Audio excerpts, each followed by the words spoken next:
welcome. My name is Nick Freimuth, and we're here for a very exciting day. The launch of the new stringed quartet, which will remain anonymous for just a few more minutes, will come from Jim Birkenstock in just a few. We've had the opportunity to get to know this young string quartet, professional, inquisitive, intelligent. These are young people that we want to attract to this community, and we're so thankful that we have found this yet-to-be-named stringed quartet. And Jim, your vision for Midsummer's music, I think, has exponentially grown every year and every season that you come back here. This is a new part of the vision that you started many years ago, and I'm going to introduce Jim Birkenstock in just a few minutes, and we're going to get a chance to hear from the quartet. As a press conference today, though, we'd like your questions, so please be ready if you have questions for our players, for the founder, or for the Assistant Artistic Director, Allison Fleck will do that as well. We've got a lot to get to today, so first, if you would please welcome Mr. Jim Birkenstock, founder and CEO. Thank you. Yeah, let me get we should bring that down a little bit. I think my growing days are over. It's great to be here. Thank you for coming. Very special day. Finally, after several months of quartet activity, we get to give them a name today. 340 years ago, over on a river off of Lake Erie, the French explorer La Salle and his group of fellow explorers were building a ship. And it turned out to be, we believe, the first sailing vessel as we think of it, something apart from the canoes that the native people used, but a real sailing vessel, someplace between 40 and 60 tons, we think, was being built, and ultimately, rather hastily, was launched because as they say, the Indians were getting restless, and La Salle was worried about this. Anyway, they launched into Lake Erie, made their way through Lake Huron, up around Sault Ste. Marie and down, and we believe that it came to either Washington Island or Rock Island. And from there, it loaded a bunch of furs that was waiting for it, and then set off again and disappeared. And I think it's terribly fitting that the new exhibit here at the Maritime is called Shipwrecks of Door County, because this ship named Le Griffon, we call it the Griffon, was perhaps the first ship that went down, leading to this whole evolution of shipping and shipwrecks that is commemorated in the exhibit here. The problem is that the Griffon was never found, and there's a great deal of lore and history and people looking for it, expeditions near Escanaba or over in Lake Huron, around Manitoulin Island. There have been different explorers trying to find this and thinking they found the location, but so far we don't know definitively where it went down. So it still intrigues us today. Very exciting, a lot of history involved, and all of the trappings of a sailing vessel on the Great Lakes. So as we were looking for a name for the group, we explored many different names. we had meetings, and we asked audience members for their input, and finally the name that we came up with, and the name that the quartet really liked, was the Griffon. So today, you might say, we are launching the Griffon again, and it's going to be going out through the communities of northeastern Wisconsin, exploring, bringing the same excitement that we associate with that ship, perhaps some mystery, but it's an exciting venture because the string quartet is so intimately a part of our culture. It's hard to conceive of a body of music that's more important than the music written for strings. And we all know that it's the main part of a symphony orchestra. So it's particularly important, I think, that we try to establish a strong string presence here in northeastern Wisconsin. I think it's safe to say that we have some excellent programs here and there, but not on a wide scale. And that's something that we are very much interested in accomplishing. And this wonderful group is the beginning of that effort. So they're going to be teaching youngsters to play. They're going to be playing themselves, demonstrating what wonderful music is available this way. And they're going to be doing that in all kinds of different venues. We just had, during the holiday period, we had them going around, popping up here and there, playing sort of little surprise caroling appearances. They were in banks or restaurants, all kinds of places, just showing up, playing for a few minutes. It was very exciting. Then we had two wonderful holiday concerts, one at Hope Church here in Sturgeon Bay and one at the new Cress Pavilion in Egg Harbor. Sold out, just standing room only, literally, at the Cress. We didn't even have standing room by the time the concert started. It was so packed. So we're having a great response to this group, and we're just getting started. We're really just getting started. 2 days ago, they began a teaching program at the YMCA, one of our partners and collaborators. We're also working with Boys and Girls Club. In the Green Bay area, we're partnering with the Fine Arts Institute at East High School, where we're complementing that program. And just yesterday, we were meeting with some leaders at St. Norbert's, and they're going to be initiating a program there as St. Norbert's develops a string program in their music department. So they are really spreading out and bringing together many aspects of the cultural community here in northeastern Wisconsin, Door County, Brown County, and maybe beyond. So we're very excited about this, and one of the things we're particularly excited about is the group that we have that you're going to hear in just a second. Because when we first conceived of this idea, you know, you think of something kind of in the abstract, but now we have the reality. And I have to say, the reality is even beyond our wildest dreams and hopes. So we're delighted that we have 4 such wonderful players. But it isn't just the quality of each one of them which is spectacular. These are fine world-class professionals. All of them have advanced degrees, and they've played, many of them, all over the world. But now we have them here in Door County and Brown County. But it's not just the individuals, it's the synergy that comes when you put 4 right people together, and the sum is greater than the parts. That's the thing that's so particularly exciting.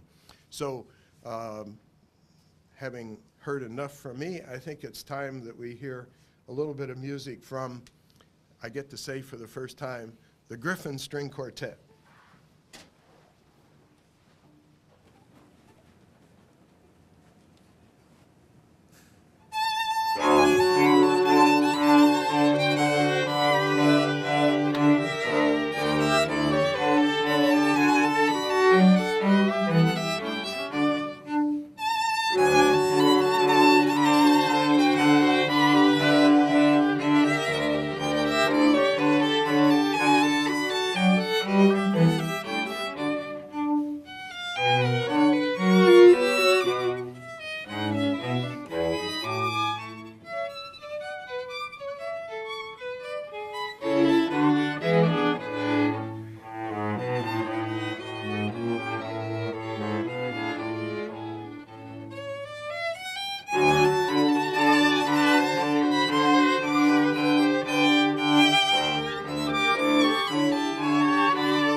Well, ladies and gentlemen, you've just gotten a small taste of how amazing these young people are. And you're seeing a switch right now that I'm going to talk about before we introduce each of them. Switching the first and second violin is very rare. It doesn't happen often in a stringed quartet. So as they introduce themselves, I would like them to address that.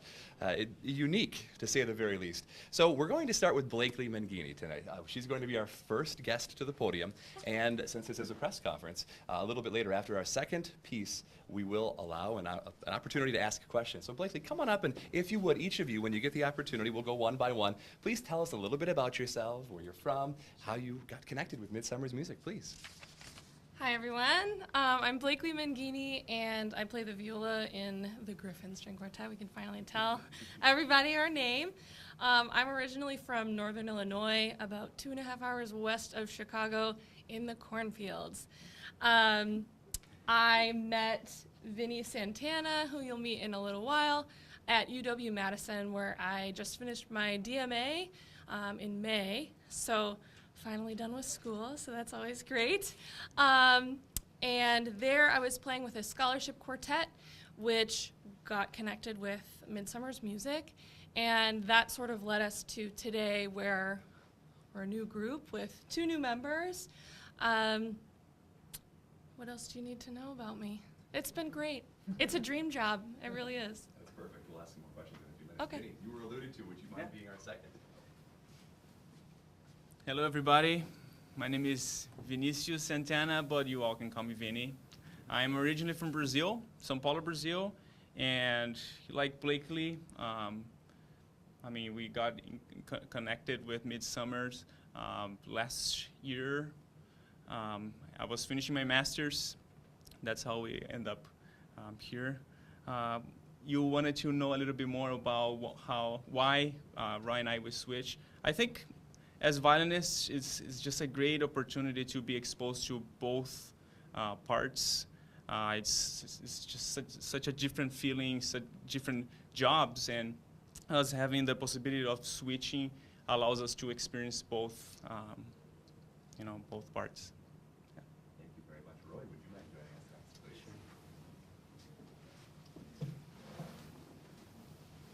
Hi, my name is Roy Meier. I'm originally from just west of Stevens Point, Wisconsin, so I'm a local yokel. I did my undergrad at University of Wisconsin with David Perry, who Midsummer's knows quite well. From there, I did a master's in Florida and some extended study at NYU, and eventually made my way back to Chicago, where I'm based half-time now, half-time here. And I can remember getting the first message from Sally Chisholm about the possibility of being in a new quartet that was starting, and then shortly thereafter was contacted by both Blakely and Vinny when I was doing a concert in New York, upstate. And I remember thinking I had a really good friend who was a cellist and a really good friend who was a violist, and wasn't sure I wanted to meet new people. But it's been amazing, actually. And to address the switching, I think it's actually, I wasn't 100% taken with the idea at first, because I thought, well, we need to all adjust to the leader's sound or something. And the fact is, no matter who it was leading the group, the sound needs to be unified. It needs to be four. So I think switching and being able to adjust only makes us better musicians and artists. Thank you. Ryan on the cello. Hi, my name is Ryan Louie. I'm originally from Queens, New York. It's my first year in Wisconsin, actually, but I slowly have been moving out west. Lived in Pittsburgh, most recently lived 6 years in Cleveland. And I met Vinny a couple summers ago. We played at a music festival together. And the cellist that was playing in Vinny and Blakely's group was one of my closest friends. And he couldn't go further with the quartet because he moved to Chicago. And he asked me if I wanted to audition. I was like, sure. I love chamber music, always have loved chamber music. There wasn't much chamber music in my life at the time, which was a shame, but it led me to this, and couldn't be any happier. And playing with these guys has been awesome. Welcome. Great to have you here. Blakely, if you wouldn't mind one more time just addressing us with the first piece you performed and a preview of the next. Sure. Please. Great. There's a lot of numbers to keep track of. So the first piece that we played was the Hofmeister String Quartet by Mozart, written as sort of a dedication to his friend, a publisher named Hofmeister. And the next piece we're playing is, what is the opus number? 20, number 2. A Haydn String Quartet, Opus 20, number 2. And this movement is a fugue all throughout. So what a fugue means is that you'll hear someone make a statement, and then you'll hear someone else make that same statement. Someone else will make the same statement, someone else will make the same statement. And we're all sort of talking over each other, but it makes really great layering. So be listening for the layering in this fugue.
members at Midsummer's Music made a statement last summer. We were doing a live broadcast, and it was in Ephraim, I believe, and it was the comment by one of your board members that this is no longer musty, dusty chamber music. Midsummer's Music has elevated chamber and classical music. I mean, did you not have fun just watching them? The listening was amazing, right? But they have fun with what they do. And I'm so proud to introduce you to the community here today with Sebastopol TV and some great fine media outlets. You are going to be everywhere. You've already been. I don't know if you noticed, but on Facebook Live, you did a great job. Thank you. The Maritime Museum had them right away. Jim Olson Motors had it right away. You were in so many different locations. You've already taken Door County by storm virally, and now the word is getting out not only that they're great performers, but they're great individuals, and their passion for youth is what I'd like to talk about next. And I'm going to welcome Jim back up for this as we open up some question and answer to the entire audience here today. But you're going to be partnering with the YMCA, and that's a big one. The only organized string lesson or lessons offered in the whole county. Kind of sad, but I'm so glad you're filling that void. Well, there have been other string programs in the past, but they've sort of come and gone, unfortunately. And so our intent is to get a strong string program going again, and to keep it going, because it, like I said before, strings are fundamental to a music program. We have choral programs in the area. We have good wind programs. This is just meant to complement that. It's not competing with it. It's just filling in the picture and solidifying the whole musical opportunity scene throughout the area.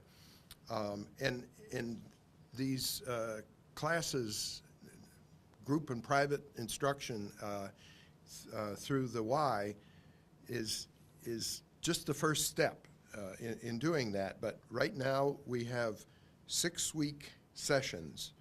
We just started one, a small group of really interested young kids that experience Monday night just what you saw here, and they're so enthused. And then in 6 weeks, another class will be starting, and we expect that to just grow exponentially. Same thing in Brown County. I mentioned what we were talking about with St. Norbert.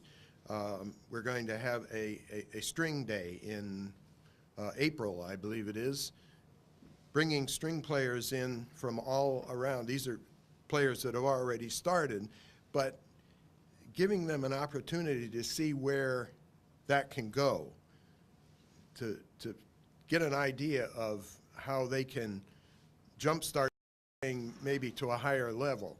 And that's going to be really exciting. We don't know whether we're going to have 15 at that or 115, but it's the beginning, and we will build as we will in this whole program. But they're also going to be working in the classroom with Fine Arts Institute, starting with East High in Green Bay, but now that's spreading down into the lower grades, and they're going to be working in some of these classrooms, showing how music can coexist or complement subject matter in some of these classrooms. So science or history or literature, they're going to be doing individual programs in the classroom so that students who aren't musicians per se can also get a feeling for the relevancy of music and how powerful it can be in their lives.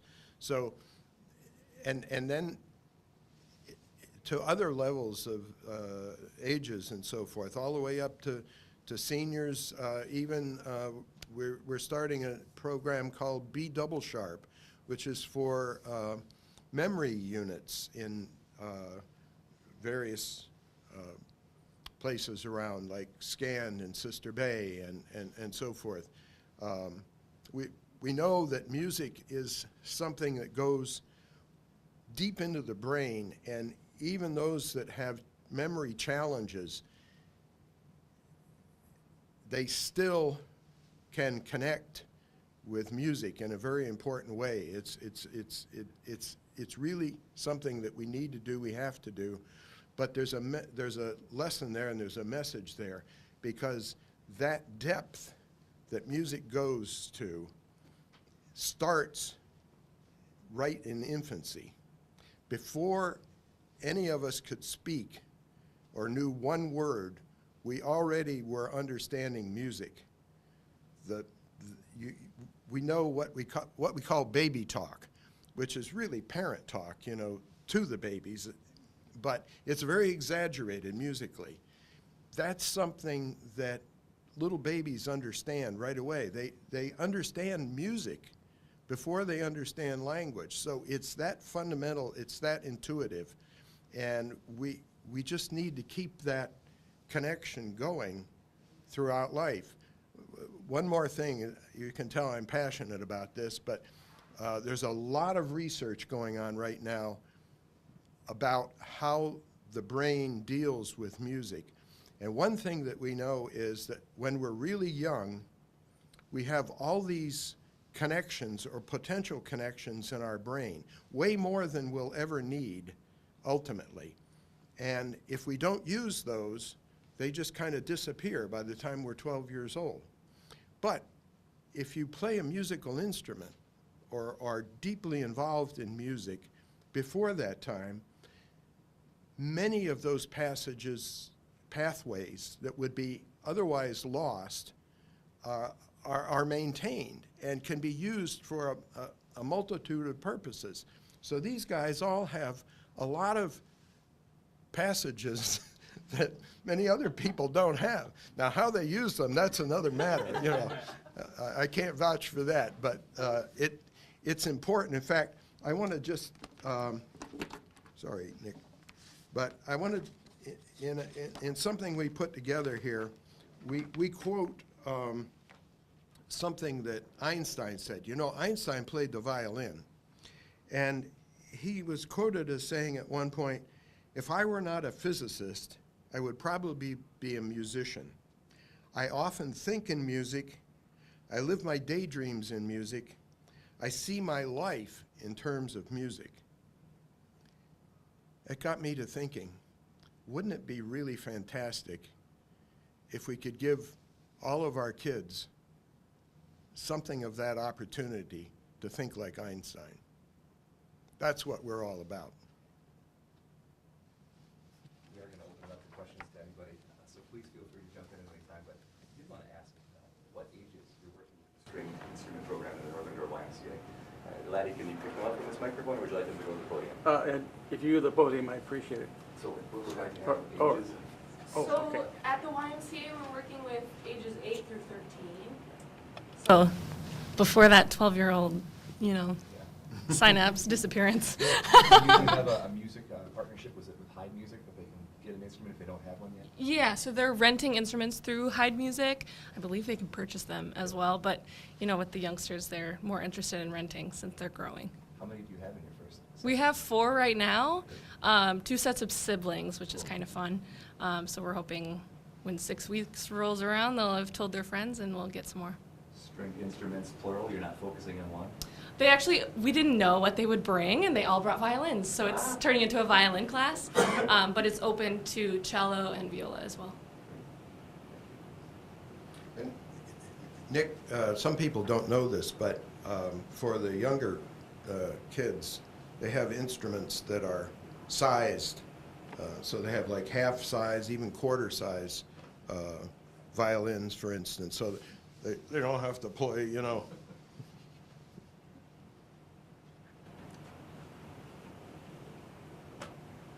I'll have to ask about funding.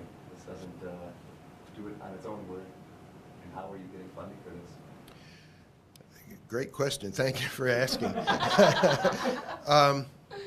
We're looking for funding. Our budget, we set this out initially as a 3-year project. I mean, we intend for it to go on, but indefinitely. But we rather than start it out year by year, we thought it best to have it be a 3-year project, and that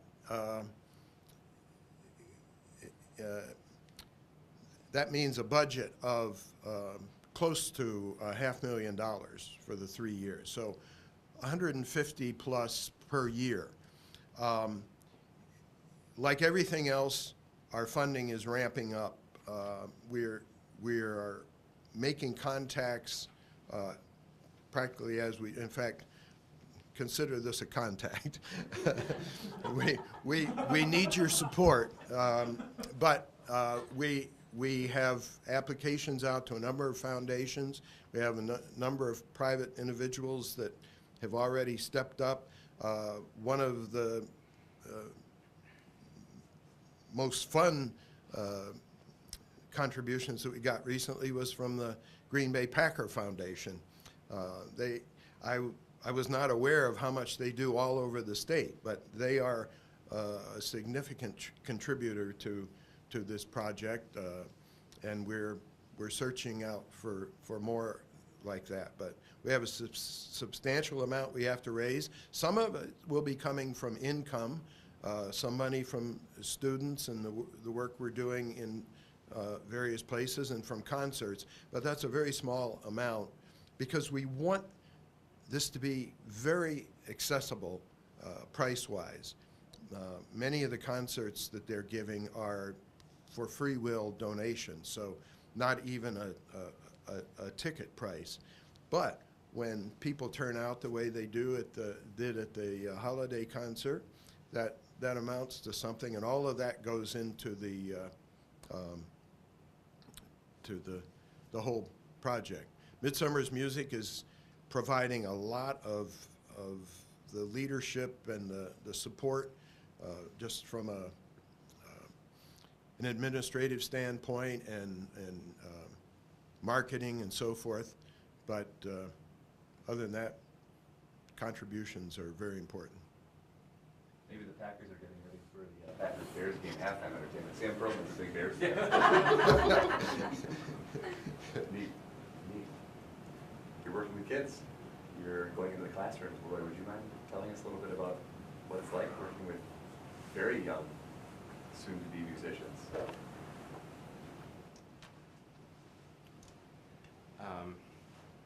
This is really exciting, and it always takes me back to when I was a kid and how excited I was to get my first instrument when I was about 4 3/4. Started in the fall, and I was sitting next to an 8-year-old boy in the YMCA class, and to see how excited he was getting and to just be there for him like other teachers were for me is really exciting. It's a special connection that I don't know where else it exists. Can you talk a little bit more about what you're doing in Sebastopol classrooms, or you're going to schools and have gone to schools, right? It's not just the lessons at the Y, right? No, it's also playing at Gibraltar and other schools, and we've given performances, and the boys and girls, of course, and actually that one was more special to me, as I think, especially students who aren't so often.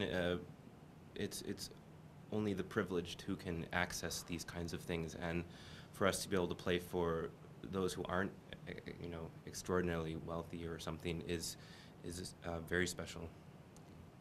Mm-hmm.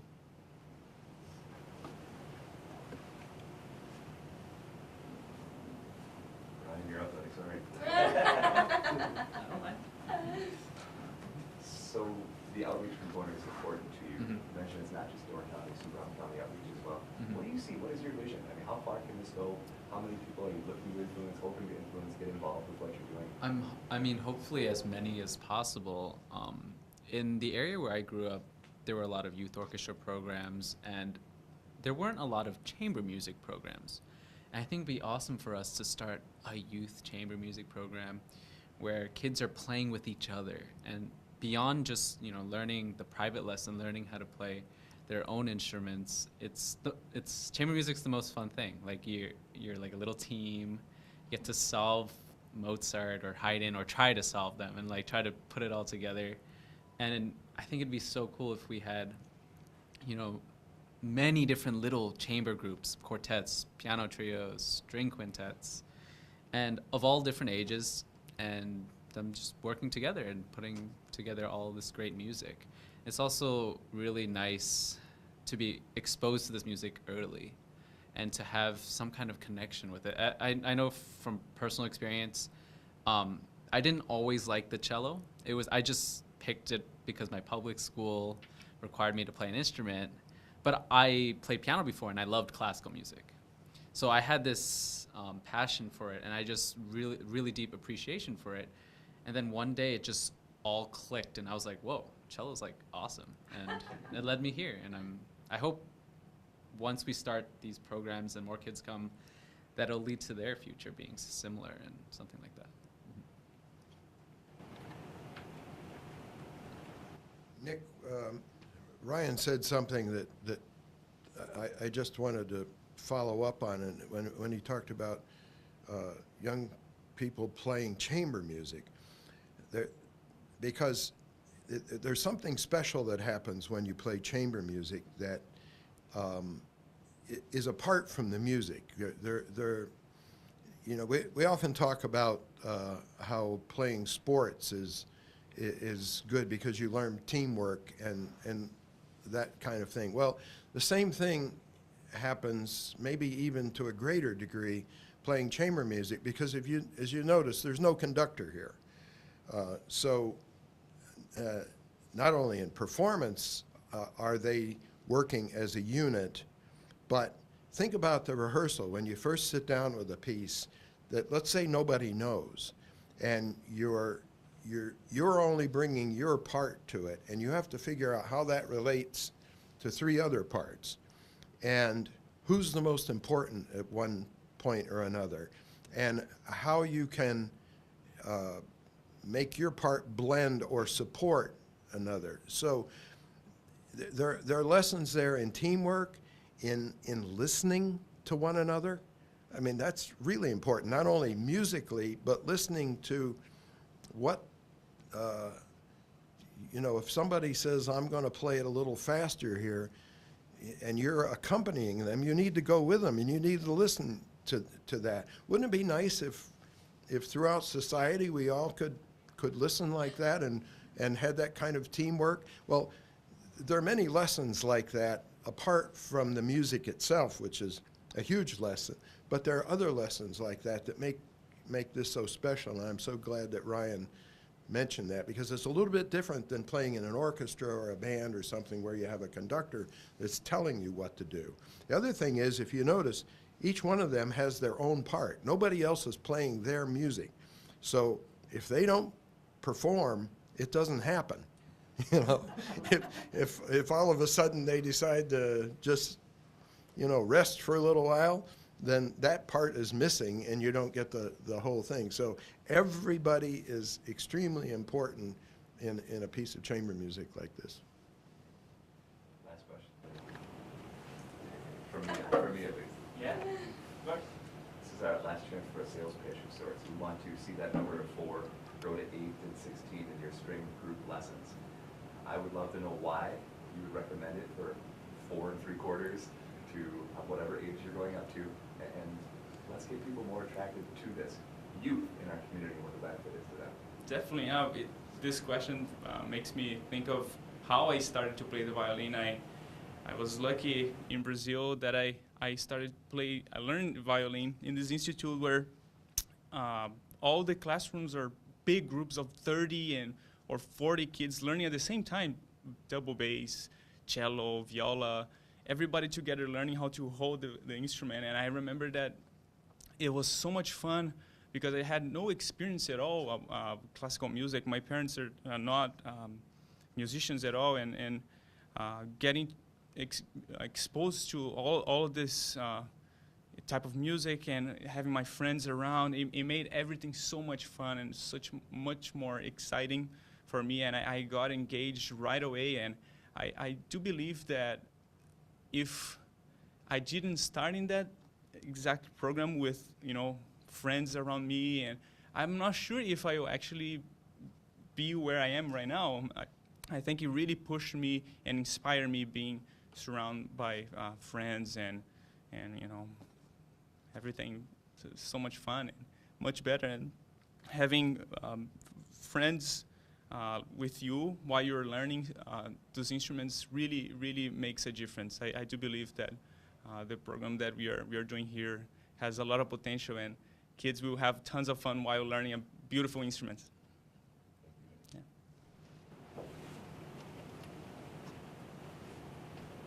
Any other further questions at this time?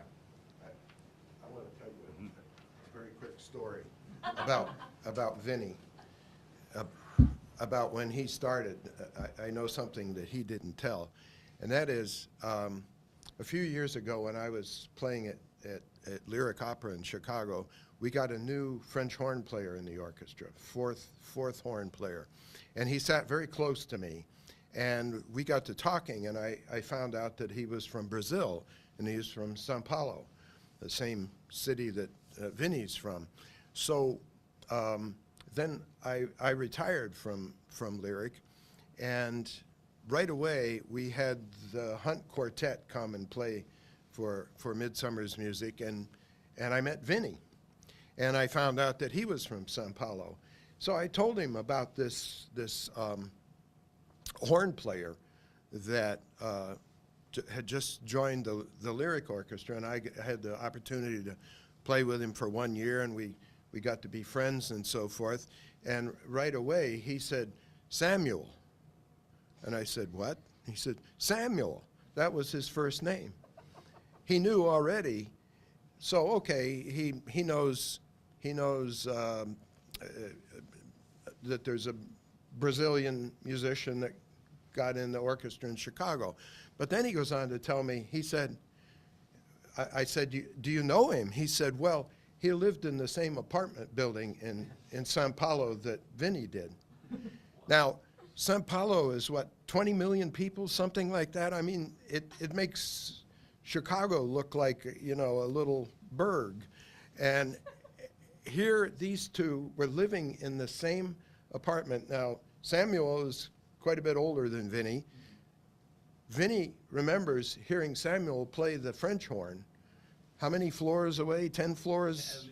At least 10. You know, but he could hear the French horn, and Vinny was attracted to that, and he started pestering Samuel, and Samuel realized that there maybe was some talent here and insisted that Vinny get in the string program. Wow. So isn't it a small world? Really neat. Well, I want to say thank you to everybody. Any other questions before we close today? Thank you so much for being here, and we're truly blessed to have you four in our community, engaged, teaching our youth. I can't wait. I've got a 5 and a 7-year-old. I can't wait. You're going to be working with them soon. I hope that you maybe have plans in the future to possibly move it further south as well. But we have people from Algoma and Luxembourg already showing interest in traveling to Fish Creek for these lessons. So right now it's a Northern Door offering at the YMCA there, and who knows, the sky is the limit with this group, as you're probably already finding out, and branching out to other school districts or other communities like here in Sturgeon Bay. We're really looking forward to tracking your success. We know you are going to be successful, and I'm truly grateful to have you here today. And thank you to all of our guests as well. Thank you so much.